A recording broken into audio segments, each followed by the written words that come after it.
Boa noite, está no ar mais um TV com Debate, sendo transmitido ao vivo pelo canal 11 da NET para Santos, São Vicente e Praia Grande. E você que está em São Vicente e Praia Grande também nos assiste pelo canal 18 no sistema analógico. E claro, não esquecendo de você que pode nos assistir em qualquer local pela internet, através do www.tvcomsantos.com. Quero deixar aqui o meu agradecimento por essa grande audiência que vocês têm nos dado, uma gama de programas que tem hoje na TV Com, aqui o TV Com Debate. Vivo falando aqui, viu, Zé Ernesto, daqui a pouco eu te apresento, João. Nós estamos hoje em segundo lugar nas pesquisas do IPATE, né, como uma das emissoras mais assistidas aqui na Baixada Santista. Parabéns. Então isso só nos faz crescer. Agradecer ao Augusto Capô de Casa, que é o presidente, né, aqui da nossa TV, a essa produção maravilhosa, que fazer programa ao vivo, né, não é fácil. Não, às vezes o pessoal acha que é tranquilo, chega aqui e fala, mas é complicadíssimo fazer uma transmissão ao vivo. Então cada vez mais a TV vem crescendo e quem faz isso são os nossos telespectadores. Vocês já podem mandar seus comentários e suas perguntas aqui para a nossa produção através do 3014 2341, 3014 2341. E nessa terça-feira, já praticamente apresentei, mas nessa terça-feira, dia 8 de abril de 2014, temos aqui a presença do Dr. José Ernesto Furtado de Oliveira, ele que é o presidente da Procontre, Associação para a Defesa dos Contribuintes. Exatamente. Dr. José Ernesto, uma boa noite, muito obrigado aqui, primeira vez no TV Com Debate. Exato. Então, um grande prazer tê-lo aqui conosco, uma boa noite. Eu que agradeço. Boa noite a todos, a vocês, aos seus telespectadores. É uma honra muito grande estar aqui atendendo um convite de vocês e agradecer, inclusive, a todos os seus ouvintes, os seus telespectadores, de prestigiar essa TV que tem esse viés social, sempre focado no social. Isso é muito importante. E dividindo essa bancada tão democrática, temos aqui o nosso comentarista, nosso grande amigo João Vilela. João, uma boa noite, mais uma vez um grande prazer tê-lo aqui conosco. Boa noite, Manuel, boa noite a todos, boa noite, José Ernesto. E eu tenho um grande prazer de estar hoje à noite, porque José Ernesto foi meu professor de Direito Civil, um grande professor. E além de ser um grande professor, tem que contar, eu vou fazer as honras da casa, contar alguma coisinha. Fique à vontade. Porque são 40 anos de experiência jurídica, 30 anos de Ministério Público, isso é uma coisa... O Ministério Público talvez seja uma das últimas instituições com confiança da população ainda no Brasil. Realmente o Ministério Público consegue ainda ter um salva-vidas realmente. Credibilidade. Uma credibilidade muito grande. E é muito interessante, ele tem um projeto que realmente eu achei interessante, não tem realmente no país, que é a defesa do contribuinte. Todos nós somos contribuintes, nós não temos quem nos defenda. O senhor, a senhora é notificado em casa e recebe a notificação, como eu já fui, como acho que todo mundo já foi, e se sente totalmente despreparado, sem saber o que fazer, perdido realmente. E mesmo às vezes pessoas, que depois ele talvez conte a história dele nesse ponto, experientes, eles levam um susto com o que recebem. Então realmente é uma honra. Eu acho que as perguntas hoje vão ser inúmeras, porque as pessoas realmente têm todo o interesse. Porque o Brasil tem um detalhe interessante para a gente colocar, foi feita uma pesquisa recente, e nós somos pentacampeões como os piores distribuidores de impostos pagos. Uma pesquisa recente, teve agora semana passada, ganhamos pela 5ª vez o prêmio com o pior país dos 30 que são analisados, em relação ao que você paga de imposto e o que você recebe de volta. O retorno. O retorno é realmente pífio. Cada vez mais nós somos, podemos dizer talvez ludibriados, talvez a palavra não seja certa, mas nós somos confiscados do nosso patrimônio e somos ameaçados até pelo próprio órgão que deveria nos proteger, que é o Estado, que somos nós, né? Teoricamente seríamos nós. Ora, José Ernesto, você estava contando a história de como surgiu a ideia de criar essa associação que você é presidente. Como é que foi, o que aconteceu? Porque geralmente nós recebemos, Essas notificações sempre sexta-feira, depois do horário comercial, né? Exatamente. Porque aquela você fica o final de semana, você perdeu o final de semana inteiro pensando em como vai resolver esse tipo de problema. Mas, Ernesto, de onde surgiu... No meu caso específico, eu só tive conhecimento da notificação no domingo, que eu acabei de chegar de viagem, já uma longa viagem, cheguei e já estava aquela notificação embaixo da minha porta. Quando eu li a notificação no domingo, eu tomei um susto. Era uma cobrança de um imposto que eu achava que não deveria pagar, porque não havia fato gerador, não havia hipótese de incidência para aquele tipo de exação, tipo de cobrança. Eu levei um susto quando vi a notificação ameaçadora de me mandar para o CADIM, Cadastro dos Inadimplentes, me mandar para o Ministério Público, eu que pertenço ao Ministério Público, como sonegador, crime de sonegação fiscal. E, de certa forma, a notificação me dava o prazo de 10 dias para eu comprovar o pagamento. Ou seja, não era nem para discutir a tributação. Então, eu falei, bom, eu acho que eu não devo. Eu levei um susto tão grande, verifiquei a data daquele suposto fato gerador e vi que não estava prescrito. Vi que estava dentro do prazo deles cobrarem se o tributo fosse correto. Então vi que não havia a prescrição, que a grande maioria geralmente está prescrita, mas no meu caso não. Eu fiquei assustado com aquela notificação, com a presunção de que eu já tinha conhecimento daquela notificação naqueles 10 dias, mas só que a presunção é essa. Para o fisco, uma carta, um aviso de recebimento já é o suficiente para te intimar, para dizer que você já tem conhecimento daquela notificação, daquela intimação, e você que se vire se perder prazo para a defesa. Então, vocês não imaginam, num domingo, eu recebi aquela exação, aquela cobrança de R$18 mil. Gente, eu não tenho esse dinheiro. Não dá para... Eu não tenho como pagar isso. Bom, eu fiquei naquela angústia até segunda-feira, e onde eu fui procurar meu advogado. Falei com o meu advogado. Olha, doutor, essa cobrança eu acho ilegal, abusiva, inconstitucional. O que o senhor acha disso? Eu quero me defender. Não sei há quanto tempo eu já estou com essa notificação. Esses 10 dias, eu não sei já se esse prazo já não transcorreu. Mas eu queria me defender administrativamente. E ele disse o seguinte, olhou, você fez a retificação? Eu já fiz, doutor, a retificação já há alguns anos atrás. Foi um erro material. Essa cobrança desse imposto ela já está totalmente superada. Por quê? Eu já fiz a retificação da declaração, não tenho que pagar mais. Eu pude fazer, foi um erro material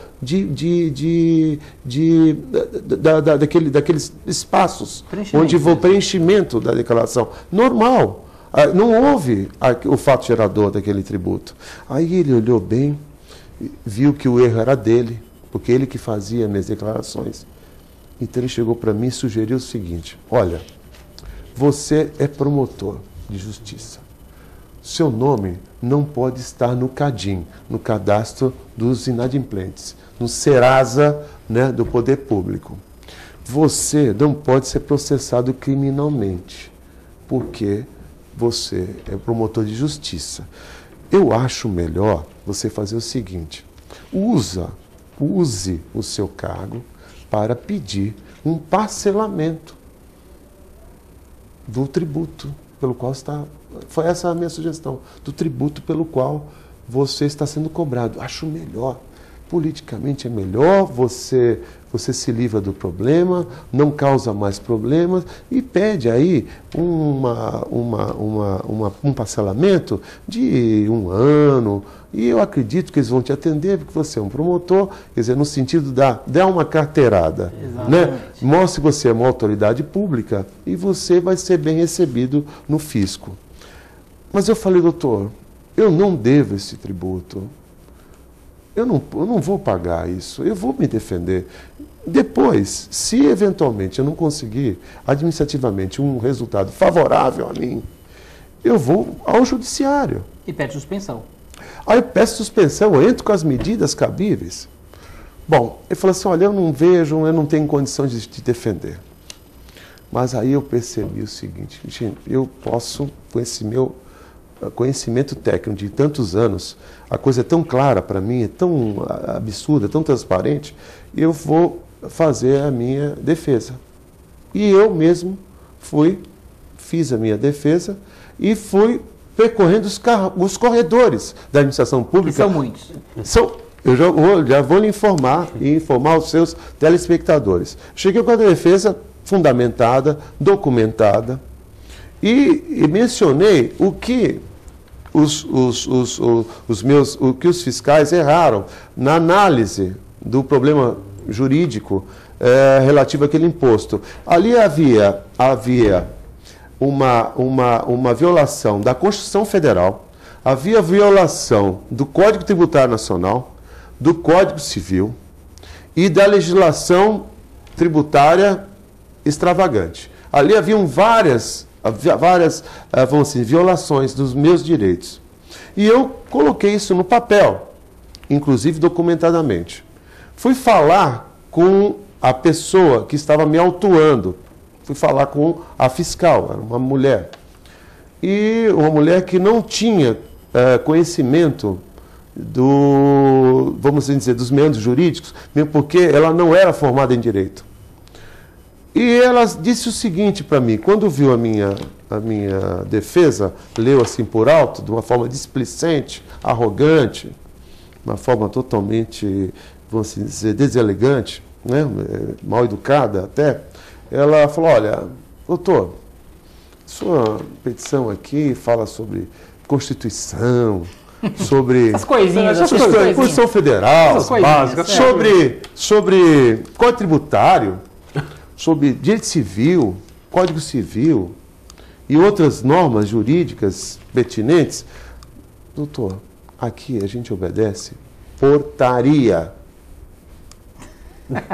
Nosso instrumento de trabalho, a gente aqui só obedece, são as portarias do secretário da Fazenda.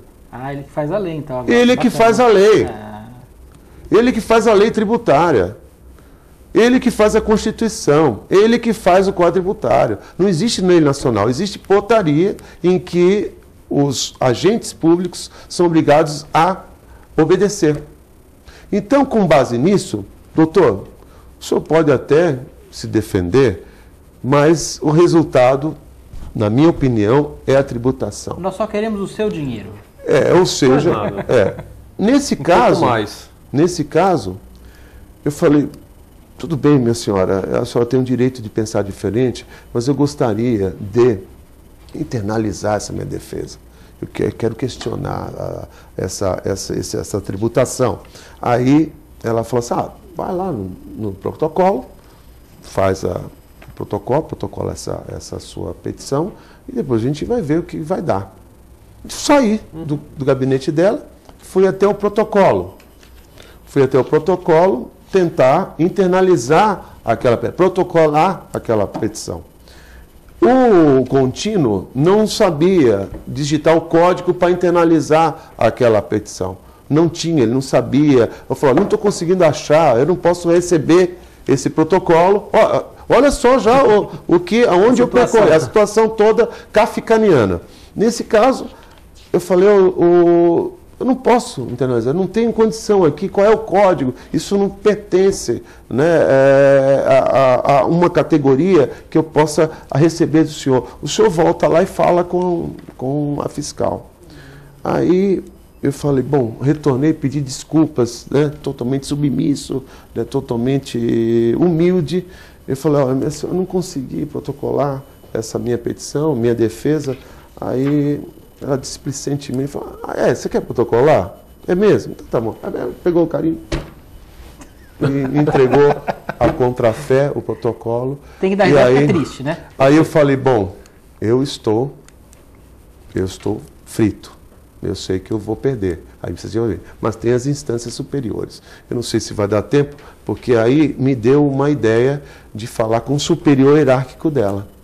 Me deu vamos dizer, essa mensagem divina de falar com alguém que fosse superior a ela. De fato, fui falar com esse superior, não sei o nome, mas só que era um bacharel em Direito, né? Era uma pessoa formada em Direito e que sabia do que eu estava falando. Eu sabia que, de fato, eu tinha razão. Tinha uma tal de Constituição no meio, mas... Essa Constituição, o Código Tributário, faz parte do sistema do ordenamento jurídico, que ele tinha conhecimento disso.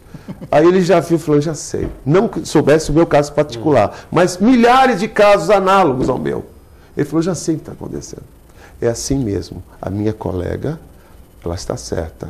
No sentido, está certa não no sentido teórico, mas no sentido prático, a gente obedece mesmo a portaria do secretário da Fazenda e, nesses casos, ele manda tributar. Mas, assim, só sendo um pouco do assunto, as portarias, validade de portaria, elas são válidas? Portarias ministeriais? Não, as portarias são válidas desde que não haja afronta a uma legislação maior. Tá. Não, a portaria, na realidade, é um ato normativo para regular melhor a relação jurídica entre, vamos assim dizer, o poder público e a população em geral, dando instrumentos, dando pistas, dando o caminho de como deve ser proceder de uma forma minuciosa para os agentes públicos, para os agentes cumprirem melhor a lei. Então é uma forma, é um ato, é um lá circular onde se coloca... Até para tentar facilitar o serviço. Eu digo facilitar não facilitação, mas facilitar o serviço público. Isso mesmo. Mas não pode contrariar a lei. Só para ilustrar, teve um advogado 2 semanas atrás, um advogado de Minas Gerais, um dos melhores advogados tributaristas brasileiros, que escreveu um livro. Ele está há 23 anos escrevendo um livro tributário.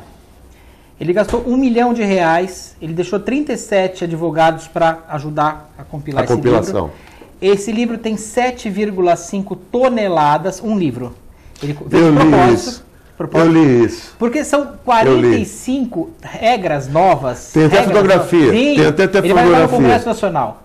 E está incompletíssimo. Incompleto. São 45 regras novas de direito tributário que são feitas por dia. Por dia. Ou seja, não há livro, não há quem saiba o que está acontecendo. Isso ilustra, perfeito, o que ele coloca agora, o Dr. José Ernesto coloca agora de uma forma claríssima, algo que nós passamos sempre, e ele, por ser promotor, se assusta muito mais com isso, porque ele conhece a lei, ele conhece a forma, e se ele se sente apequenado, uma pessoa com 40 anos de experiência jurídica, 30 anos de Ministério Público, num caso como esse, você imagina nós, pobres mortais. É o comum dos mortais. Mais comum dos mortais. E realmente é o que a gente sente, realmente. Fala assim, poxa, mas peraí, eu sou tão ruim assim, eu não sabia que eu era tão ruim.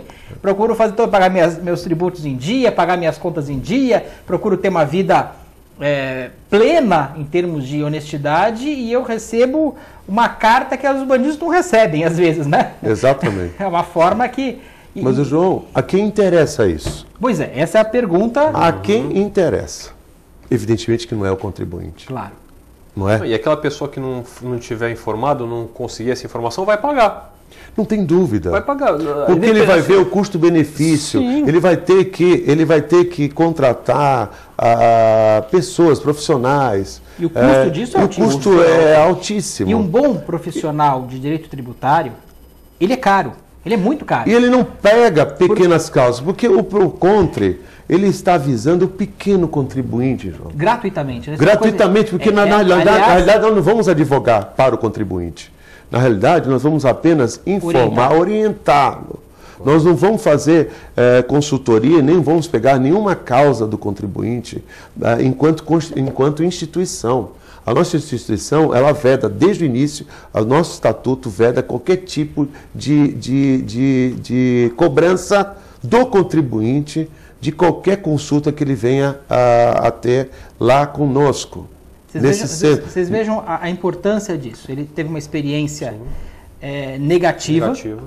está transformando essa experiência negativa numa coisa muito positiva. Não tenho Aliás, dúvida. eu nunca vi, realmente, para mim, me causou uma ousadia. A palavra que eu digo que é ousadia, realmente, que o senhor está colocando agora, que é realmente auxiliar uma associação para defender o contribuinte gratuitamente, IPTU, IPVA, todos os imposto de impostos, renda, porque todos os impostos. os nossos consultores, evidentemente que eu não entendo de todos os impostos, eu posso ter algum conhecimento em alguns deles. A Procon tem uma instituição onde tem vários parceiros, várias pessoas que estão aí irmanadas com o nosso ideal.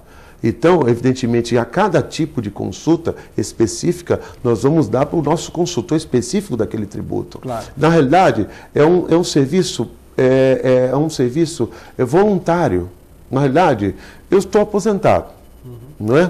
Eu tenho minha aposentadoria do Ministério Público. Estou aposentado, hoje está fazendo 30 dias. 30 dias. Parabéns. Parabéns. Obrigado, 30 dias. E eu vou me dedicar a essa causa pelo fato, eu como promotor, eu estou impedido de agir. Eu gostaria que o senhor contasse essa parte. Eu como promotor, estou impedido de agir a favor da coletividade na qualidade de promotor de justiça. Quando eu vejo uma injustiça dessa natureza, dessa magnitude, de cobrança de taxas, impostos ilegais, eu como promotor, vamos ser de uma cidade, de uma comarca, eu não posso agir em nome coletivo. O Ministério Público está proibido, está impedido de defender pela... Está impedido de defender pelo recurso extraordinário 213.631 do Supremo Tribunal Federal, da Suprema Corte de Justiça do país. Está dizendo que o Ministério Público não tem legitimidade para a defesa dos interesses sociais dos contribuintes em relação ao Estado. Quem pode defender? Aí eu pergunto, quem? Ninguém. Ninguém. Você vai procurar o seu advogado. Chega um advogado, quando vem uma causa onde o tributo era de 18 mil reais, fala assim, não vale a pena. Ele não pega a causa de 18 mil reais. Foi o meu caso. Quanto mais uma de 300. Quanto mais uma de IPVA de 4 mil, de 5 mil reais, 6 mil reais. Ele não vai pegar mesmo. Não vai ter esse desconforto. Agora imagina o pequeno empresário. Todo mundo paga imposto e paga muito. Mas imagina o pequeno empresário que ele tem que se focar no negócio dele. Eu faço isso por ser empresário, por uma questão de tentar defender de uma forma. E nós queremos pagar o certo. Ninguém quer ter problemas com o fisco, claro que não. O que eu coloco sempre meus contadores, falo, olha, eu quero pagar certo todos os impostos. Quem for na minha loja, qualquer dia que for, vai receber nota fiscal, vai estar tudo certinho, tem toda essa parte, faço questão disso. Eu faço questão, eu tenho orgulho de pagar os impostos corretamente. Eu acho um absurdo o valor do imposto, isso é uma outra questão, mas Exato. Se eu quiser questão política, resolver isso aí, eu vou ter que me candidatar a deputado federal e um dia, brigando, talvez um dia chegue lá e eu consiga alterar a lei. Quando não é isso, eu tenho que respeitar a lei. É uma obrigação que nós temos. Agora, imagina a dificuldade do dono do mercadinho lá na periferia, não é do grande supermercado que tem uma equipe. É isso que eu iria falar, João. É isso que eu iria falar. As grandes corporações, eles têm a equipe de tributaristas competentes escritórios grandes para poder orientar, para poder inclusive orientar de como melhorar a sua capacidade, vamos dizer, empresarial, diminuindo o pagamento de tributos dentro da legalidade. É a chamada elisão fiscal. Elisão fiscal. Mas só que o pequeno realmente está totalmente desprotegido, está totalmente alijado desse processo. Ele não tem para quem recorrer. Se eu compro na sua loja um produto inadequado, eu tenho o Procon. Eu tenho o SIDOC. Sem dúvida. Tem o Poder Judiciário, eu tenho o Juizado de Pequenas Causas. Agora, se eu recebo uma notificação, uma intimação do Estado para o pagamento de tributo, a quem eu vou recorrer? Não há no Brasil um espaço para que você seja ouvido, até para que a gente informe que aquilo lá é devido, até para você sentir seguro de que está pagando certo, está pagando de uma forma correta. Porque, na realidade, o que eu vejo de desconforto da população em geral é esse tratamento desigual, onde se você deve para o Estado, você tem grandes problemas. Se o Estado deve para você, é diferente. Você continua tendo grandes problemas. Maiores problemas ainda. Portanto, é desigual a relação jurídica tributária, totalmente desequilibrada. E todas as leis são focadas para que o Estado venha arrecadar mais, invadir o seu patrimônio, até ilegalmente, violando de seus direitos. É praticamente um confisco, de certas formas. Muitos impostos não têm qualidade de confisco. O bis in idem que o senhor estava falando antes, que é cobrar 2 vezes a mesma situação. Impostos jurídica, diferentes no mesmo fato gerador. Isso é muito comum acontecer. Comuníssimo. E você vê, fica completamente indefeso. A questão de ser indefeso nessa hora é um ato do governo contra a população toda, que deveria ser a favor da população e não ser contra a população. Nós devemos cobrar os impostos legalmente. O primeiro que deveria ser legal é o governo. O princípio da legalidade deve ser... Lógico, não tem dúvida, ele é o primeiro a respeitar. O princípio da administração pública é a legalidade. João, e ao contrário. Você não imagina se eu falar algumas coisas que falo em aula e que eu tive a oportunidade de morar no Canadá, um país, onde eu fui dar uma palestra lá, e na época foi sobre a questão ambiental, onde eu representava o Ministério Público na qualidade de promotor do meio ambiente e disse o seguinte, que nós tínhamos atribuição de processar o Estado para cumprir as leis ambientais, que muitas vezes não cumpriam. Eles acharam estranhíssimo. Que como é que pode o órgão estatal coagir o próprio Estado a cumprir as leis que ele mesmo elabora? É isso que é uma coisa contraditória. Os canadenses ficaram horrorizados que existe um país como o nosso com essa contradição. É algo assim tão surpreendente para ele. Eu não sabia que era surpreendente. Eu fui saber lá, porque para mim eu estou acostumado com um sistema em que a gente não se dá conta o quanto é absurdo. Não é? Quanto é absurdo esse procedimento, quanto é totalmente contraditório você pertencer ao Estado e fazer o próprio Estado cumprir a lei que ele mesmo elabora e que não cumpre. No caso dos tributos, é pior ainda, porque ele elabora tudo para ele arrecadar e ter conforto na arrecadação, até com violação dos seus direitos. Além disso, essa própria lei que ele mesmo elabora, ele não cumpre. São duas vezes. É isso que não é pior ainda, que ele não cumpre aquilo que ele mesmo elabora. É um bis in idem na violação dos direitos. Só como para ilustrar rapidamente, tem uma empresa, se não me engano foi a Gerdau, não quero errar no nome da empresa, ela tem no Brasil, para X toneladas de vergalhões, a Gerdau ela tem no Brasil, tem no Chile e tem no Canadá. Só falou que Canadá eu lembrei. Ela tem empresas aqui, cada X toneladas produzidas de aço, de vergalhões, ela tem 100 pessoas no Brasil para cuidar da parte tributária. No Chile, ela tem 1,5 pessoa no Chile, que nós somos na América Latina. E no Canadá, tem meia. Olha só. Para X toneladas. De 100 para meia. Imagina, o custo do Brasil está aí. Não tem dúvida. Muito do custo do Brasil, não é tudo. O custo do Brasil são várias coisas. São várias. A segurança jurídica, para mim, é o pior. É o pior. A segurança jurídica é pior, porque o estrangeiro ele não entende. E, inclusive, esse canadense, uma das perguntas que me fizeram foi o seguinte: vocês lá no Brasil estudam pelas mesmas leis? Estudamos. Pelos mesmos livros? Estudamos. Como é possível ter um juiz julgando de uma forma, outro julgando de outra? Para eles é uma coisa absurda. Para eles não conseguem entender como é que é o mecanismo do sistema nosso. Acho que nem nós entendemos. Né? Não, eu entendo bem. Eu já estou há 40 anos e nunca gostei, e nunca compactuei com isso. Esses 30 anos no MP, esses 30 anos no MP, eu fui sempre um defensor das causas coletivas. Percebi que em relação aos tributos, o MP está impedido.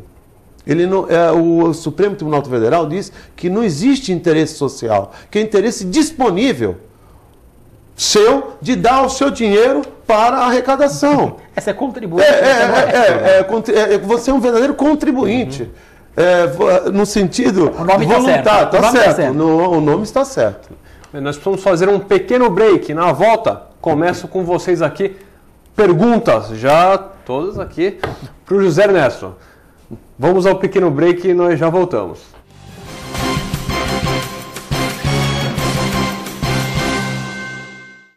Todos os dias aqui na TV Com, a partir da meia-noite, o jornalista Pedro Alcântara leva até você as festas mais badaladas da Baixada Santista e Grande São Paulo. Eventos culturais e artísticos em entrevistas descontraídas e inteligentes. Oferecimento de Fratelli Fato.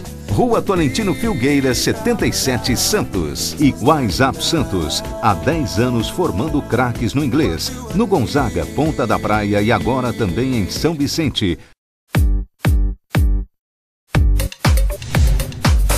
Venha conhecer o quiosque Point das Tribos, oferecendo o que há de melhor na gastronomia japonesa. Além de sushi, sashimi e yakisoba, você encontra porções variadas, lanches e o melhor temaki da região. Venha conferir. Avenida Ayrton Senna da Silva, 35A, Quiosque do Itararé. Delivery 3013-5149. Point das Tribos.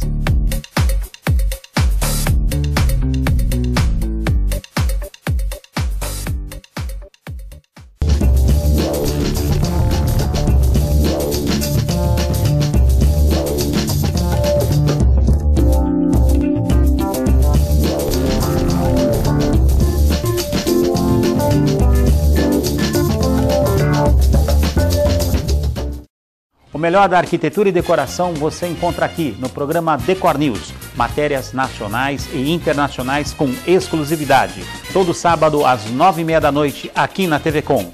Eu aguardo vocês. Até lá!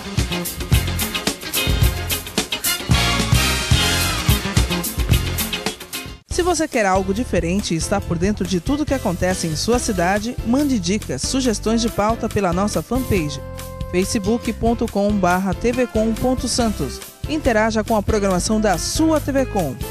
TV Com, interagindo com você. Buffet Maison Vanut, um novo conceito em festas.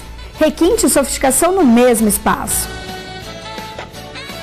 Atendemos todos os tipos de eventos. Aniversários, casamentos, confraternizações e festas infantis. Venha conhecer nossos ambientes e faça seu orçamento. Buffet Maison Vanut, Avenida dos Bancários, 42.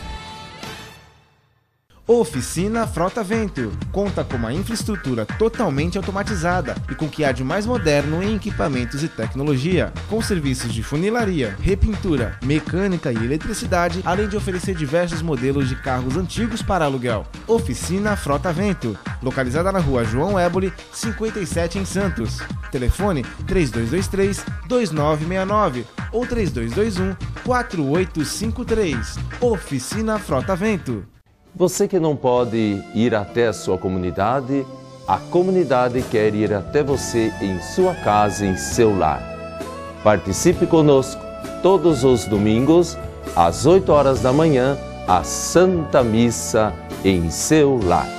E fique com Deus.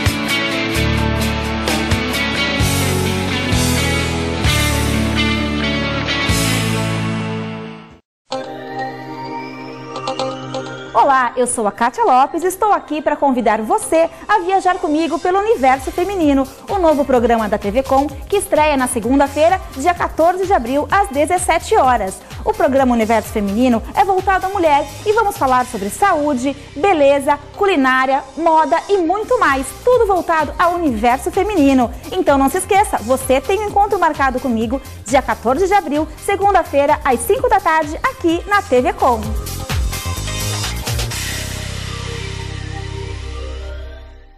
Acesse o site da TV Com e acompanhe a nossa transmissão em tempo real. Fique por dentro da nossa programação. TV Com, interagindo com você.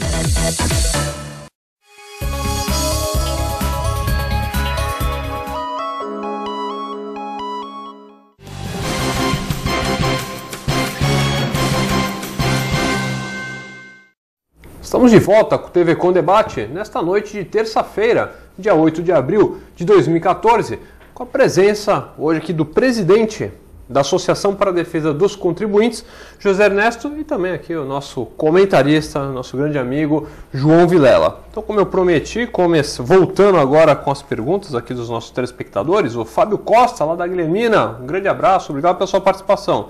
José Ernesto, um grande abraço, me formei em Direito na turma de 2011. Fábio Costa aí mandando um grande abraço. Obrigado, Fábio. Retribuindo o abraço. É uma turma do meu coração, porque eu fui paraninfo dessa turma. Então eu tenho um grande carinho por ela e você em especial, Fábio, muito obrigado pelo prestígio. Viu, da sua pergunta. Lembrou, hein? Lógico, eu lembrei, sim. Uriel do Campo Grande. Uriel, um grande abraço, obrigado pela sua participação. Gostaria de saber qual a solução para a explicação complexa da área tributária. O que o cidadão comum pode fazer diante da sua experiência? Olha, ele não tem muito o que fazer, não tem muita explicação, Uriel. Uriel, não tem muita explicação, porque as leis tributárias foram elaboradas para não ter realmente essa explicação. Eles não querem explicar nada para você. Eles não têm interesse nenhum nisso. Portanto, a explicação, a única forma de você se ver atualmente com alguma explicação, informação, é acessar o nosso site da Procontre, www.procontribuinte.com.br. Aí lá vamos criar um canal ou um centro de informações e de troca de orientações para que a questão da tributação seja melhor esclarecida. Mas não há interesse realmente de conscientizar a população da forma de se pagar melhor os tributos, ou melhor ainda, eles não querem que você venha a reagir contra a tributação que eventualmente eles lancem contra você. Ou seja, não há nenhum interesse nisso, porque as leis tributárias foram feitas para arrecadar, para, de certa forma, pegar no seu patrimônio, invadir seu patrimônio e até de uma forma lesiva, de uma forma violadora de direitos. Porque sabe muito bem, Uriel, que você vai ter poucos recursos para poder reagir contra esse tipo de situação. Já é esperado maliciosamente, já se sabe que você não vai ter condições, porque dependendo do valor dos tributos, não compensa você contratar um advogado, não compensa você fazer a sua defesa, enfim, dificulta-se muito a vida do contribuinte, mas é propositadamente, isso aí é uma coisa deliberada. Então nunca vai haver essa explicação por parte dos poderes públicos, nunca, em hipótese nenhuma. Por enquanto não vai alterar isso tão cedo. Quantos tributos nós temos hoje? Acho que tem mais de 37 tributos, porque são tributos, todos os órgãos da federação, os entes federativos, têm capacidade de tributar. O município, o Estado, a União, o Distrito Federal, todos esses entes federativos têm uma competência tributária para cobrar tributos, para exigir os tributos. São das mais variadas espécies. E, às vezes, aqueles tributos que já são previamente descritos na Constituição, eles criam outros tributos, né, com outras roupagens, para poder arrecadar mais dinheiro. Se você está com problema de caixa, o que eu posso fazer? Se o meu caixa do Tesouro está em Vamos déficit, cobrar mais deles. Nós precisamos cobrar de quem? De quem tem a capacidade de pagar. Aí cria mais um tributo. Aí cria-se mais tributos, aí cria mais condições de arrecadar melhor esse tributo, desprezando você. Porque, na realidade, esse país, que é o Brasil, é o único país onde você paga a conta e é desprezado, é maltratado, é hostilizado. Então, o Brasil, ele tem essa contradição. Quem paga a conta é maltratado. É uma coisa teoricamente absurda, né? Mas é assim que isso acontece no dia a dia. Ernesto, agora nós estamos aí prestes a terminar o período das declarações de imposto de renda, uma coisa que sempre falam é a questão da alíquota do imposto de renda, né? Que ela nunca não é corrigida. Como é que funciona isso e se isso um dia vai ser corrigido? Porque há décadas que só escutar exatamente, não tem correção, não há correção. Mas isso é uma questão política deles, é uma questão justamente voltada para... Isso com uma canetada resolve. Só para o telespectador entender, se tiver essa correção, o governo arrecada menos. Teria teoricamente uma arrecadação menor. O que é interessante desses dados do imposto de renda é que você pegar em 94 o que se pagava imposto de renda proporcionalmente, hoje seria em torno de R$10.000 para ser isento. O correto, se você regulasse. Só que eles consideram que uma pessoa, como é nos Estados Unidos é $10.000, até $10.000 de rendimento mensal, 120 mil dólares anual, se não me engano, a conta é essa, você é isento. E detalhe interessante, às vezes são pouquíssimos impostos. Você tem o imposto de renda, que é o imposto federal, e você tem alguns impostos que são por compra realmente de bens de consumo. E é baixo, é 6%. Sim. Se você chega lá, você vê quanto é que é. Aqui no Brasil, posso falar por ter loja, eles informam que é 53%. Eu afirmo que é mais de 80%. Por conta. Fazer a conta, você vai chegar a mais de 80%. Uma coisa interessante também é que quem recebe até um salário mínimo é tributado indiretamente, nesse caso, né? Em torno de 55%. Porque ele paga em tudo. O cara é pedinte na rua. Ele é tributado na cachaça que ele toma. Não tem dúvida. Então, assim, não tem jeito. Todos pagamos muito. Aliás, paga muito também, né? Porque o cigarro e a cachaça são altíssimos valores. Altíssimos, né? A alíquota é alta. Você pega a classe alta, os mais ricos, são bem tributados também. Mas é em torno de 68% do seu rendimento. Proporcionalmente, né? Ou seja, proporcionalmente. E a classe média, mais de 80%. O que mais paga? Quem mais paga é quem está no meio. Né? E é quem mais sofre. É quem mais sofre, claro. Porque o que tem muito dinheiro consegue ter formas de transformar o dinheiro para fora, de deixar o dinheiro de outra forma. Exato. O pessoal mais pobre não tem jeito, mas também não tem muito o que o cara executar, o governo executar. Você vai levar o quê do cara que não tem nada? Nada. Então, quem que você pode pegar? Mas aqui você a classe média. Até isso, por exemplo, no caso do IPVA, hoje, quantas pessoas não têm veículos, ou moto, ou carros populares? Hoje, quase todas as pessoas, ou a maioria, tem automóvel, tem veículos automotores, que incide o tributo do IPVA.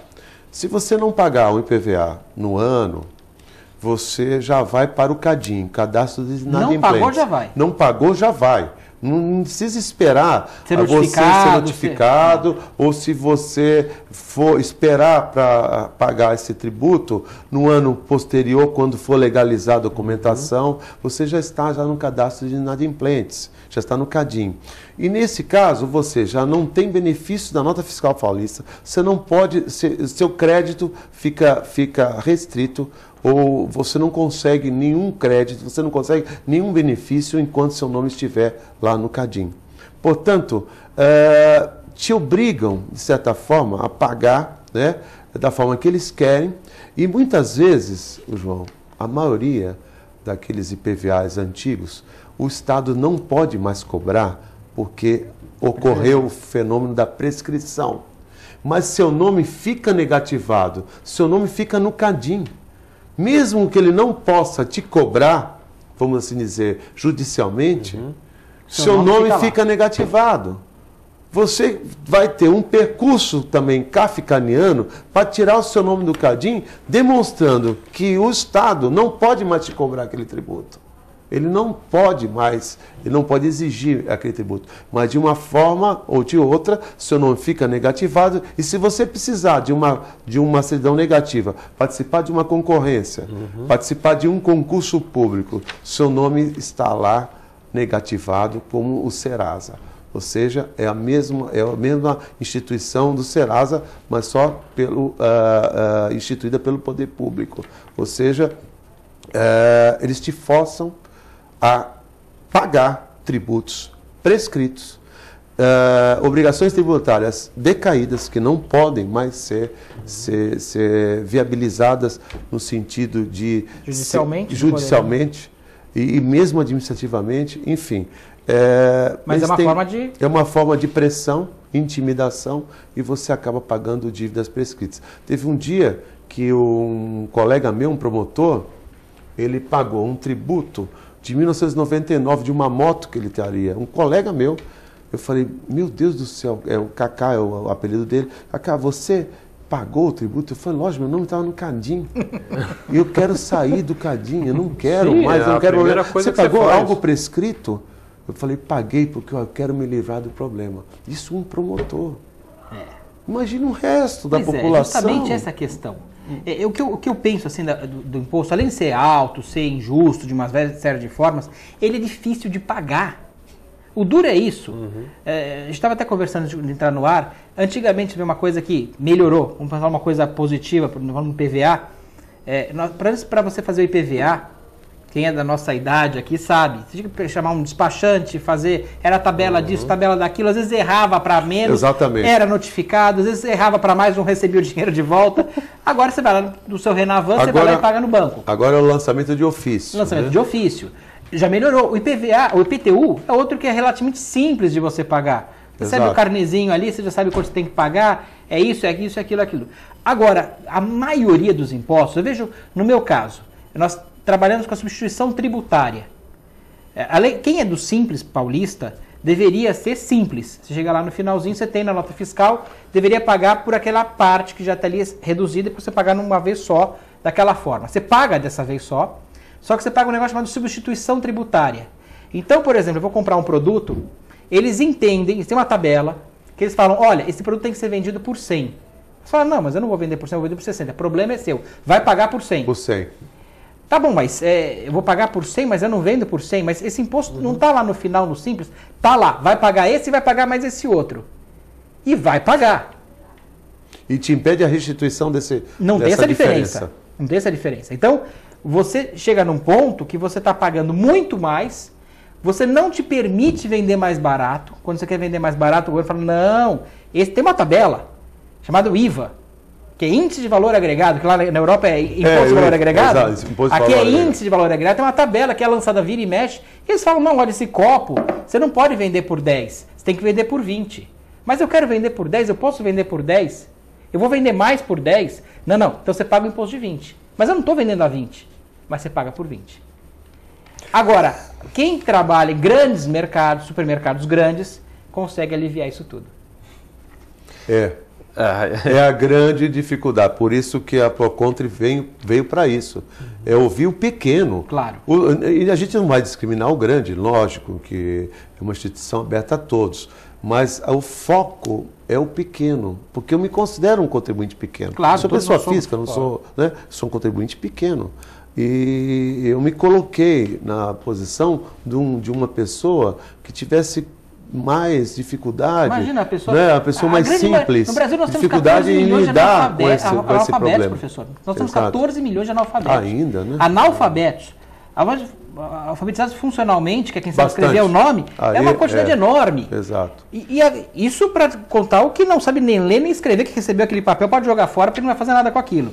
Agora, mesmo os mais alfabetizados, os mais instruídos, eles pegam aquilo, a gente pega aquilo. O senhor pegou aquilo com 40 anos com 30 anos de Ministério Público. Susto muito grande. E fala, o que eu faço? Imagina, uma pessoa que tem algum nível, né, do Dr. José Ernesto, ter a dúvida do que eu faço. Imagina todos nós, que não somos réis mortais nesse sentido, de não conhecer a legislação como conhece, lógico, um promotor de justiça.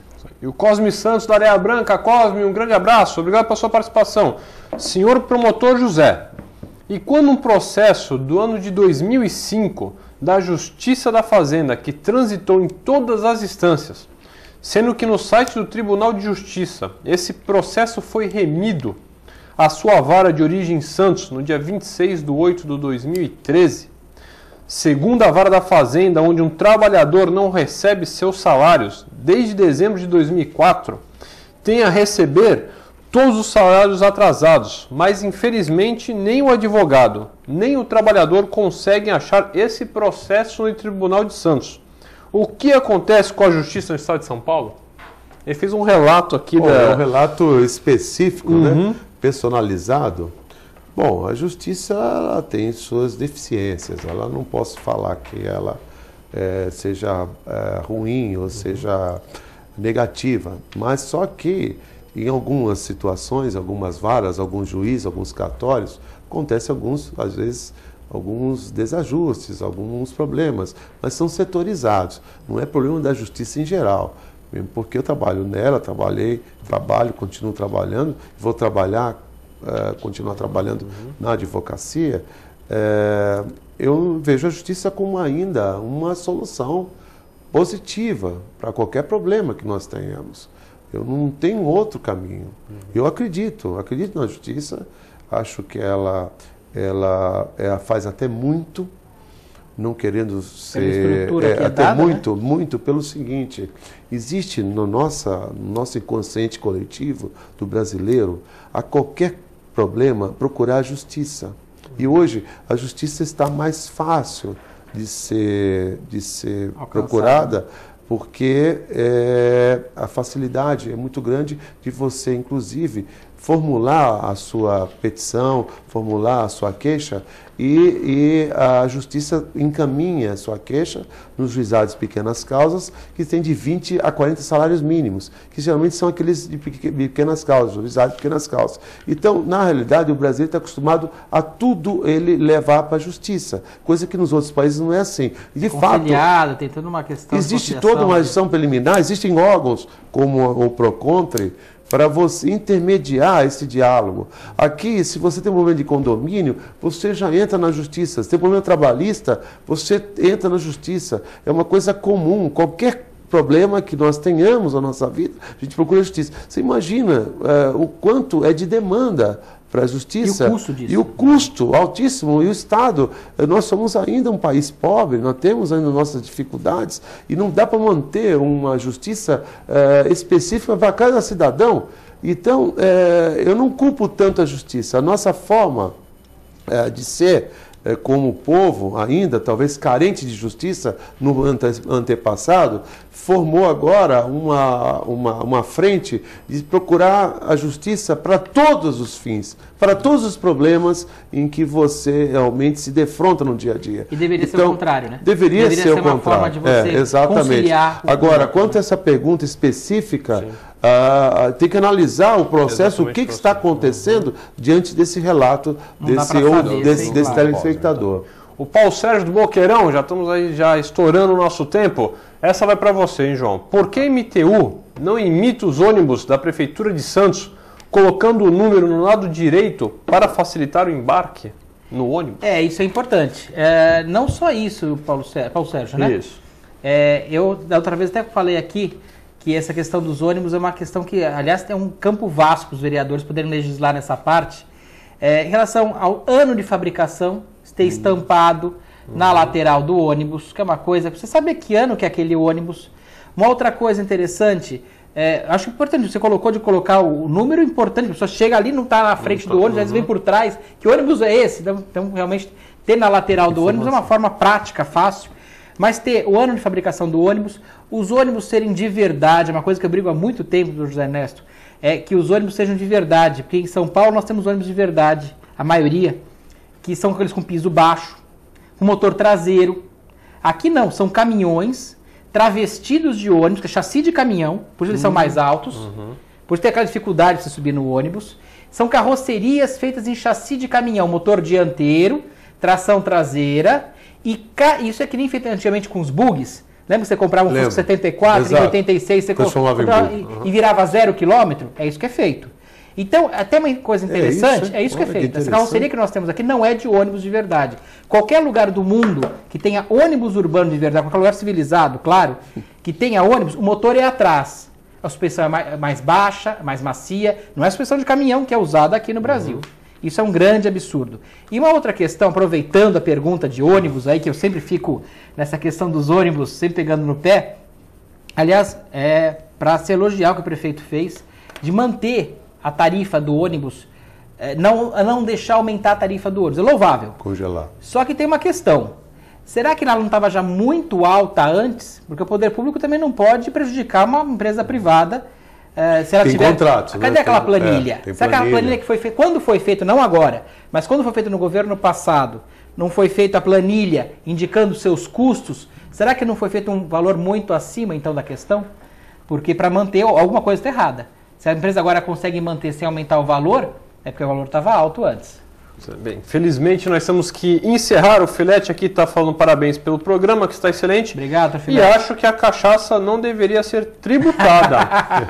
Filete, deixa que depois nós vamos conversar sobre isso. Doutor José Ernesto, olha, muito obrigado pela sua participação. Foi um grande prazer tê-lo aqui. Espero revê-lo aqui no TV com Debate mais vezes. Toda vez que houver esse convite, eu estarei disposto, porque é a causa pública que nós estamos vendo. Na verdade, é algo assim, é um serviço ao público, é um serviço voluntário e de grande repercussão. E eu quero realmente atingir a todos, sem exceção, em que procurem, né, a nossa instituição, caso tenham dúvidas, para se informarem ou para se queixarem, para se orientarem. E a nossa, vamos assim dizer, nosso ideal é fundar uma PROCON em cada município, ser o PROCON do contribuinte, ter em cada município um órgão para ouvir essas pessoas. E essa é a grande ambição minha. Se eu fui ousado nisso, estou sendo mais ousado em querer divulgar a ideia para todo o Brasil, não só aqui para Santos. Excelente. João, mais uma vez, obrigado. Foi um grande prazer. Infelizmente, nosso tempo é curto, porque dava para falar... Daria para ficar 10 horas aqui. 10 horas de programa. Uma hora de programa. Uma hora incrível, né? O pessoal ali já está querendo... Vamos. Uma hora já? Então, mas com certeza... Olha, eu quero novamente saudar essa ideia do Dr. José Ernesto, por um caso pessoal que ele conseguiu transformar uma coisa negativa numa coisa altamente positiva. Eu realmente tenho esperança que isso vire uma coisa que todo mundo amanhã tenha em cada cidade. Exatamente. Eu acho que é uma ideia que merece prosperar. Realmente, boa noite a todos. Eu sei que já estouramos o prazo. Obrigado, Dr. José Ernesto. Obrigado. Obrigado a todos. Obrigado, Manuel. Bem, e a você, telespectador, muito obrigado pela sua audiência. Deixo aqui meu grande abraço e até amanhã com mais um TV com Debate.